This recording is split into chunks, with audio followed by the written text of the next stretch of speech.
So There With Care is a nonprofit that helps the families of critically ill children by lightening the burden of daily obligations for these families. When you have a sick child, oftentimes the day-to-day obligations become so crushing and stressful that it's hard to focus on your sick child at the hospital. It's one of those things where you never think it'll happen to you, and what we say at There With Care is that critical illness is non-discriminating. It can happen to anyone, which I have found out firsthand is absolutely true. And so your life changes on a dime. Things that normally don't take a second thought, you know, how to get a sibling to their baseball practice, how to get another sibling to school or to a Girl Scout meeting, those things that usually are easy to manage suddenly become really stressful and really difficult to handle. With time and with the care for Bailey, it's really hard to do all those, so many other things. I mean, it does help, but it's just hard. We provide safe, non-judgmental, tailored support for families going through critical illness. One of my favorite quotes is from a mom who actually lost her son Justin. And her favorite quote from Justin, and Justin was 12 when he passed away, Justin would say, you know, life is good and life is bad. It's how you look at it that makes you who you are. And you know, there's so much depth of wisdom for these kids. They're so incredibly attuned to things, I think, because their horizon is so short. They're forced to grow up very quickly. And all of our kids are just so wise beyond their years. So she started kindergarten, so just a month of kinder, then she got diagnosed. I used to work before, so now I had to, of course, quit my job. Because we come here every day, and I usually go grocery every day just to prepare something for dinner. Now I don't have the time to do that.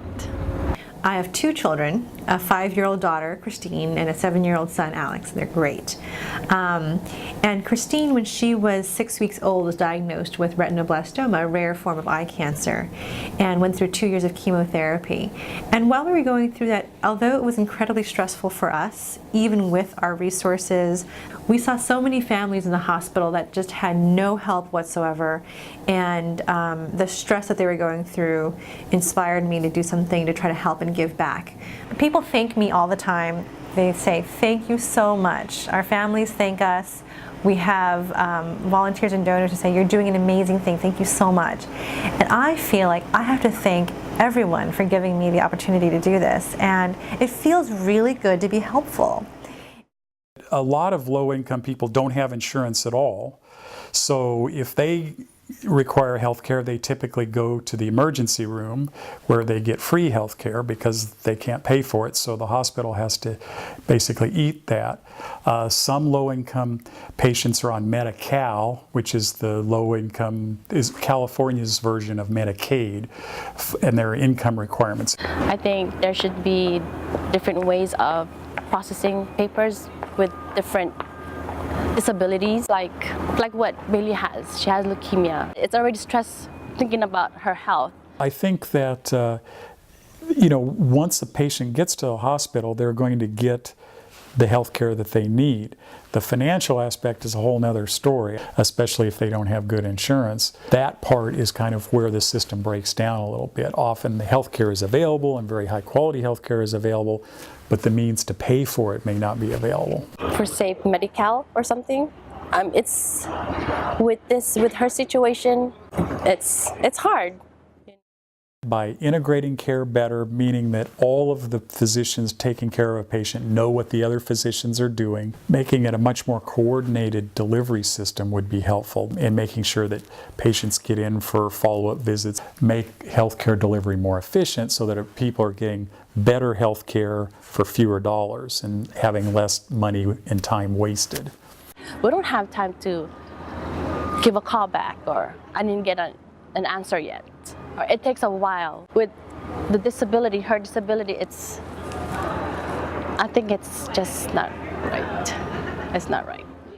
How do I say? It's overwhelming at first. I mean, the traveling itself is hard, but I have to.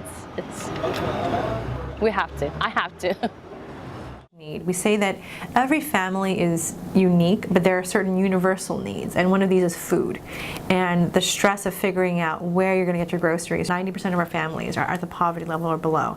And these are families that, even if they had the time to go to the grocery store and go to Safeway to buy their groceries, they don't have the funds oftentimes. You know, it's amazing. A baby going through chemotherapy goes through twice as many diapers on average than a normal baby because their body is trying to rid themselves of the toxins of the chemo. So it's extremely expensive for these families, and they're stretched really thin. One thing is the gas. I mean, that really helps. When they're traveling, the gas itself is so expensive now. That really helps.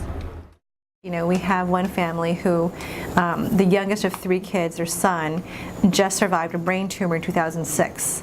And so the family thought, you know, great, we're doing fantastic.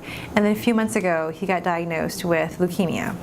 So the family has exhausted their support network. It is hard, but because she needs it, it's the needs, so it's fine. Actually, they're really nice. I mean, it's like they're like family to me now, especially. Yes, it's amazing. We just met. You just No, about like a year ago, we were friends and now we're still friends. Oh, good. Oh yeah, I remember that. Obviously, the next few years are going to be a tremendous amount of change within healthcare. There's, I think, some reason for optimism. Insurance companies will fight it tooth and nail, and so there'll be a lot of political battles that have to be fought in addition to working out the details of the actual healthcare delivery. So we'll see. It'll be the next few years are going to be interesting. You know, at There With Care, every single day I see complete strangers helping other complete strangers.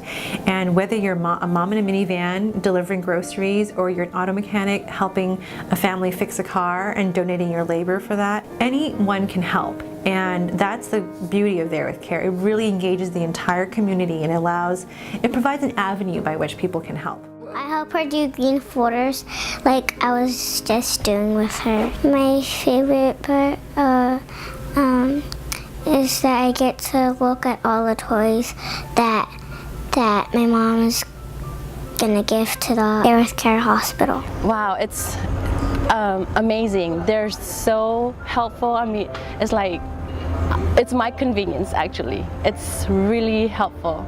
I mean, at times I just feel like, no, I think it's too much already, but you know, they're there. Yeah.